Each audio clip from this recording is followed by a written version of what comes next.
Hi everybody, I'm Rob Schmidt. I'd like to thank you in advance for taking a minute to look at the video of George Zimmerman's head that I took a little time to enhance, not alter, but enhance through legitimate means using Final Cut Pro 7. I want you to determine if you think that maybe it was doctored, the one that makes it obvious that there is a gash. It was doctored with software such as Photoshop or some other software like that, because it's obvious you cannot rely on the likes of Sean Hannity, another right-wing talk show host who recently said that, well, George Zimmerman said that Trayvon was going after his gun. Have you lost your mind, Sean? To take the words of that, I can't stand Sean Hannity. I'm going to be honest with you, and those of you who like Sean, look at my work, compare it to Sean Hannity's, and you decide who you can trust. But in the meantime, take a look at this video and you decide if you think that that video was altered the way I do.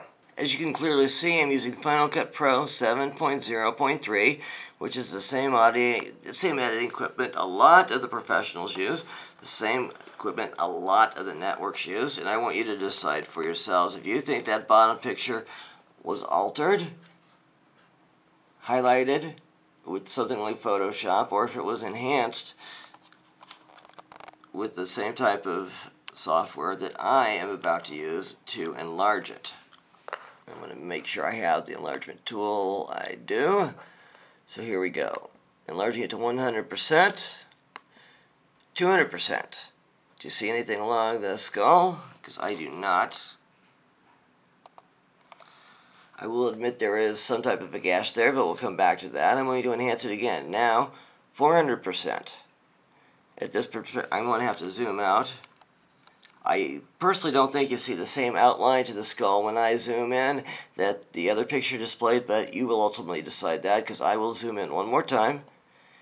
And at this point in time, at 800%, it's a complete blur, so I will go ahead and zoom out. Now we're back at the 400%, and I'm going to let you see for yourselves. In fact, it is 400% magnification. You can clearly see that. And so, hi everybody, now that we both had an opportunity to take a look at the video, I will admit it's obvious there is a mark on the back of George Zimmerman's skull. The problem is there's no way to know what caused that mark. And I stand by my original comment that if you have had your head bashed against the cement multiple times in a life-threatening manner, the way George Zimmerman claims, aren't you going to have a serious wound that requires stitches? I saw no evidence of stitches. At least some type of bandaging to take care of the massive blood loss. I saw no evidence of that. I mean, aren't you going to have... I saw no evidence of massive blood loss, and it's my understanding with those type of head wounds, you're going to have... the blood's going to come squirting out. I had a head wound like that myself when I was much younger, and the blood came squirting out. So where is the evidence of any of that happened? And I stand behind my original comment that I thought that the skull was outlined. In addition, I thought the mark was outlined by something like Photoshop, or something similar to that, but I'll admit, there are different types of software out there which have different effects on the video.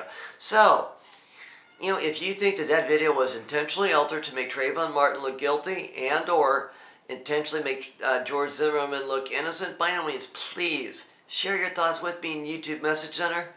And to my Jewish friends, happy Passover, and to my brothers and sisters in Christ, happy Easter!